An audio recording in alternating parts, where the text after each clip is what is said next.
My name is Vince Lombardi. I want to welcome you to the Green Bay Packers. The game is over, so it's time to sit back and react. You've heard from the coaches.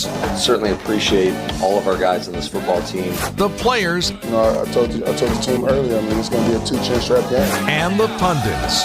You show us that you have the inner drive. Believe me, you will be a Packer. This is the Green and Gold Monday Morning Quarterback on WTMJ. Welcome back into the Monday Morning Quarterback Podcast with Brandon Sneide and Steve Scaffidi. Yo! On another, Steve, Victory Monday for this Green Bay Packers team as they go out west on the road. It felt like a home game, at least through the television broadcast. Oh, yes, it did. A lot of Packers fans out there. A lot of Packers fans there as the Packers dominate wire to wire, a 30-13 win. They improved to 10-4 on their season. Now 10 wins at week 15, so they still got a few more weeks to get that win total up. Your initial takeaway, Steve, from that 30-13 bashing, also the first win in Seattle since 2008. I saw that, and I prepped for this game in the wrong way. I mistakenly watched the 2014 NFC Championship game, which I actually learned a lot about because that was the most upset I was ever after a loss. Yeah. So that was my Saturday. I was impressed with this team. So a tough place to play. You just alluded to it, the fact that we have not won there in a long time. Tough environment, loud. I thought the team came out so sharp. Great decision by, I call him lovingly, Coach Eyebrows, Coach Matt LaFleur, who has an incredible routine. No. With the eyebrows? Yeah, well, let's set that aside. That's a personal hygiene thing. But the fact that his record is as good as, what is it, plus 675 for his career. But going in like he did last night, taking the ball first, I thought that was a great start, great sort of comment to his team. Look, we could do this.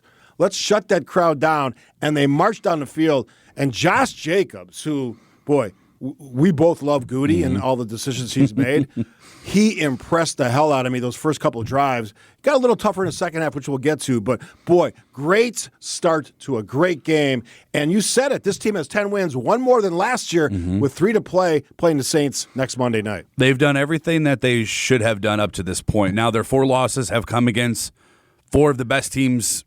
The Lions twice, Nothing to be Eagles, ashamed of there. The Vikings, which they'll see the Vikings again one more time, so maybe they can avenge that second game with Minnesota.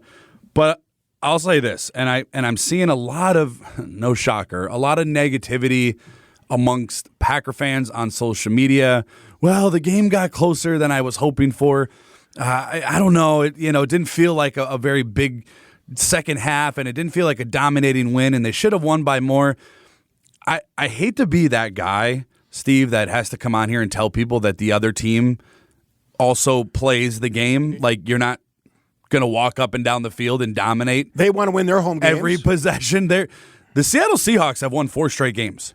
They were in the discussion to get to the playoffs in the NFC West. And they still could. Yeah, they could. They still could. They won 4 straight games. They're a really, really good team. They have Mike McDonald is one of the best defensive coaches in all of football. If you remember him, he was one of the defensive minds in Baltimore with that defense, over the last decade. So they're a good team. They're going to get paid too. They have Leonard Williams, who's maybe the best interior defensive lineman in all of football, or at least in the conversation. So yes, you would have liked to see different things in that second half go a little bit easier for the Packers. They punted a few times. They had a turnover on downs. Josh Jacobs had the fumble. But you're never going to have a perfect game. There's never going to be a perfect 4 quarters of football. And I would say for 3.5 quarters, the Packers were pretty close to it. They dominated the Seahawks. But Steve, before they took a commercial break, it was 14-0. I could check off running game. Brilliant in the first half. Quarterback play. Jordan Love, no interceptions. Again, what is that, 20? Yeah, I think it's, I tweeted out, I think he's at like 4 or 5 weeks. Okay. It's got to be. He stepped up his game just like he did last year, so he learned from last year, and it's, again, only his second year as a starter. Mm-hmm. He's already got the rest of the NFC North upset because he's going to be here for a long time, and we've got that next piece of the string of great quarterbacks that played in Green Bay. The defense stepping up, Hafley's defense doing what they had to do. Don't apologize for having a 5-2 road record. 5-1 true road record. Yeah, because the Philly game was played in Brazil. Good point. So that is something you should hang. Most teams would be pleased with that, if not just you try to overjoyed. go 500 or near 500, and they're 5-2, 5-1. Here's the interesting thing about that. So they're both. We'll count the Brazil as a road game. Yeah, they're 5-2 on the road, 5-2 at home. Boy, is that consistency? That shows this team doesn't care where it plays. And to go into that environment in Seattle last night, and it was loud. My wife goes, "Why is it so loud?" I go, "That's what they do. They just yell." I've been to that stadium. They just yell for no reason. It's probably the loudest stadium. Like Kansas City is up there. Yes. Buffalo's probably really loud. Because of the nature of it, they've it's all enclosed except for the very middle on top. It echoes. Yeah, a lot of sound in there. It doesn't really escape, too. And I'll say this, too, and you and I are both Goody guys. Obviously, this is the Goody team. Like, this is 90 outside of Josh Jacobs, which, I mean, he brought in.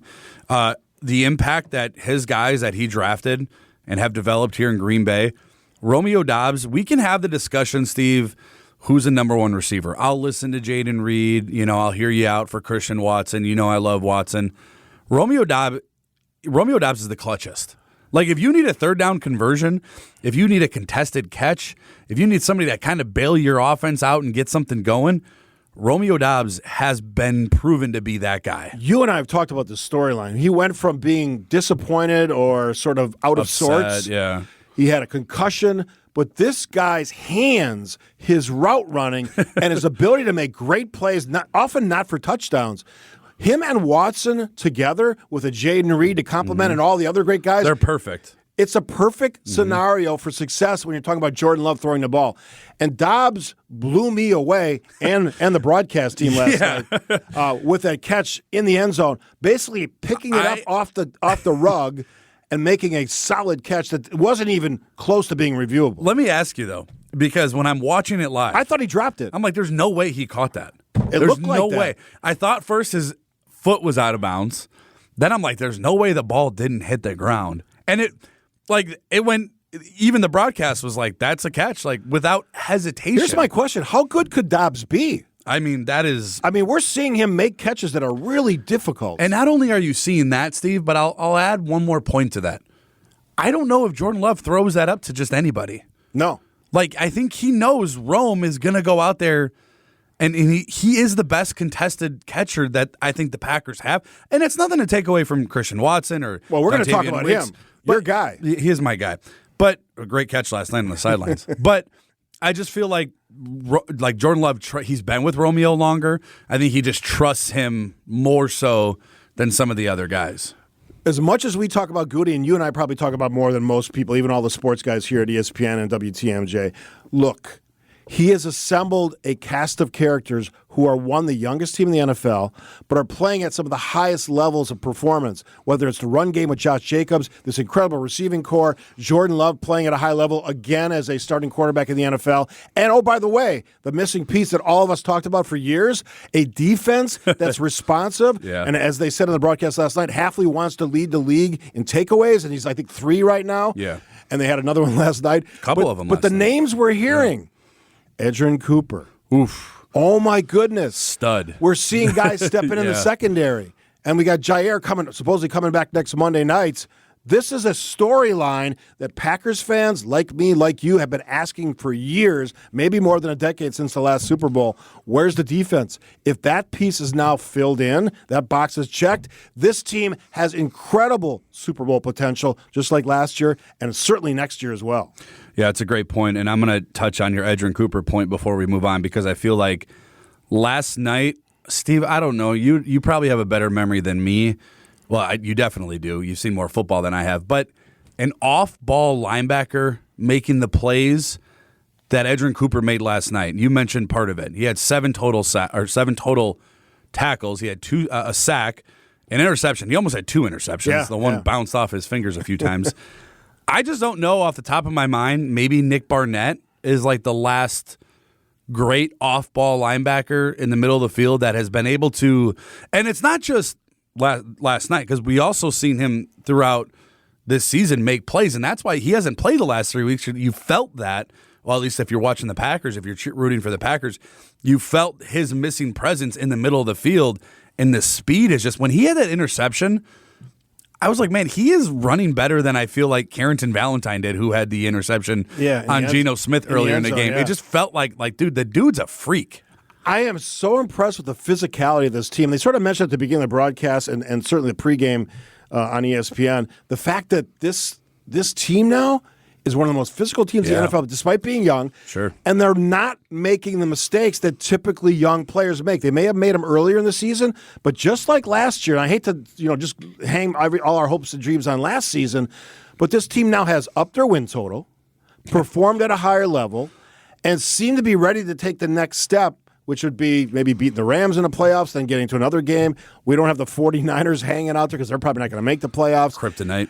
I'm not afraid of any of the teams in the NFC going into the playoffs. We'll see what happens in the AFC. Certainly Buffalo looks amazing, and we could probably talk about that if we wanted to, because Josh Allen, in my opinion, is going to win the MVP. Yeah, I agree there. I mean, hands down. Should. But I love the fact that this young team is coming together at the right time with winnable games. Certainly the Saints, certainly they have a shot in Minnesota. Doesn't mean they're going to beat them. Minnesota beat up on them in the first half of the last game, and damn, if we would have had a kicker, we might have won that game. If McManus is playing, it's probably, it might be different. Let's not forget, more Goody praise, he brought McManus in. That has completely made that a non-story. We don't even talk about it. No. That tells you everything you need to know. And I should mention the last game of the season against the Bears, which the Bears are in a slow spiral into the toilet, which is typically where the Bears have been for the last 10 years. So that story hasn't changed. Anything you're concerned about going into the Saints game? No. I'm just not. And I know, like, people are like, "Oh man, you're a homer." It's green and gold Kool-Aid on a Monday after beating the Seahawks. Listen, I look at teams, Steve. If you're good on the road, I think you're a good team. I think you could be a great team. And they're 5-2, 5-1 in true road games, meaning the game outside of Brazil. To go into Seattle had won 4 straight games. They have one of the better defenses in the National Football League. The Packers did not have Jair Alexander. So for those that are, still clamoring this defense, they're still not healthy. So you don't have Jair Alexander. You're going up against DK Metcalf, one of the best receivers in the NFL. Jackson Smith-Njigba, one of the best slot receivers in the National Football League. Tyler Lockett, who's been doing it forever. To be able to go into Seattle, take the opening kickoff, punch Seattle in the mouth and never look back, tells me everything I need to know about this team. Now, does that mean they are going to win the Super Bowl? Not at all. I still need Packers fans to understand they're still the youngest team in football. A lot of the mistakes you're seeing is because of that. They're still learning to win. They're still learning what it's like to go on the road and be able to dominate for 4 quarters. This isn't a veteran-led team. Josh Jacobs is your leader on offense, and he's 26 years old. Amazing. Xavier McKinney's 25. Like, these are young superstars. Nothing concerns me. I think they can beat anybody. And we've seen that. Now, they haven't crossed that finish line. You lost to Detroit by 3 points.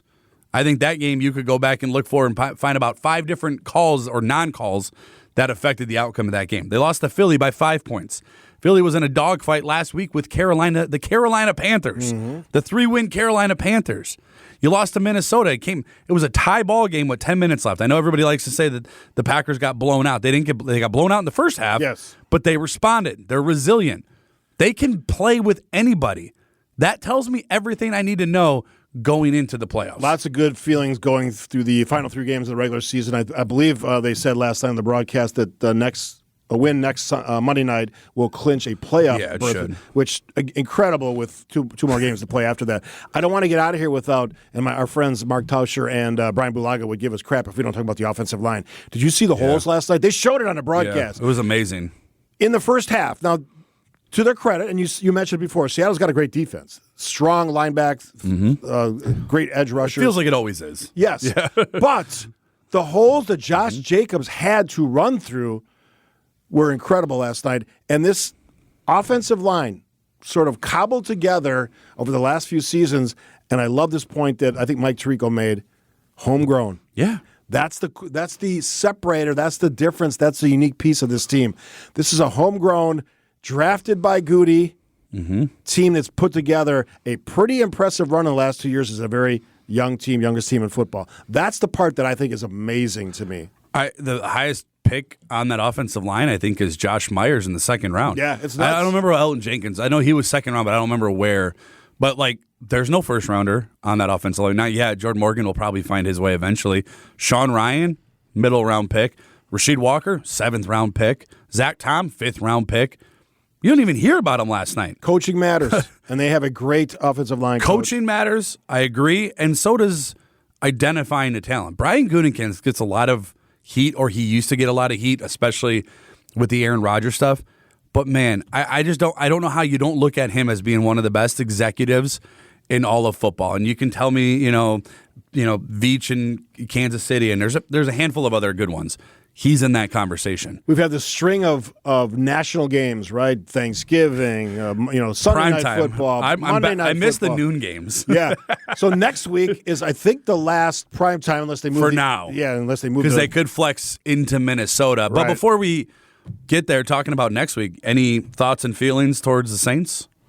I'm not worried about the Saints. I was going to get to that. I think the Saints game is a home game that the team says, Green Bay Packers, Matt LaFleur, and all the coaches say, hey, pay attention. This is what we can do at home, and we can also do it on the road. As I said, 5-2 or 5-1 if you throw the Brazil game out. This is a great team. I think they're going to blow up the Saints.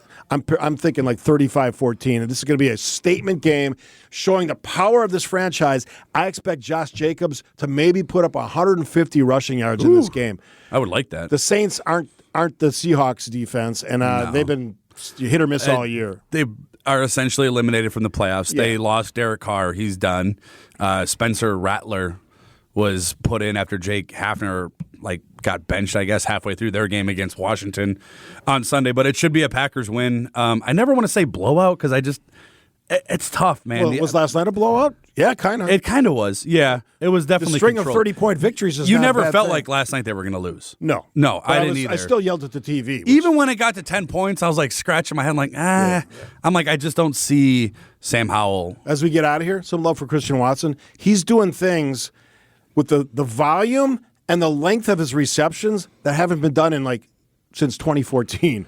He's catching the big balls, sometimes for touchdowns, sometimes just for big plays. Sideline one last night, tapping the toes. Oh, my goodness. The guy's looked like getting Jordy the ball. Nelson. He's getting the ball. If he's healthy, he's also one of the best. And I'll emphasize your point, if you don't mind, because I love Christian Watson. Number one, you said it right there at the end. He's staying healthy. That's been his biggest thing. And I know there was a scare last night at the end of the game. He talked in his locker room, said he took a cleat to the shin. He's fine. But number two, his blocking for Josh Jacobs on those run plays and Emmanuel Wilson, whoever's running the ball, is the best in the National Football League. It is amazing.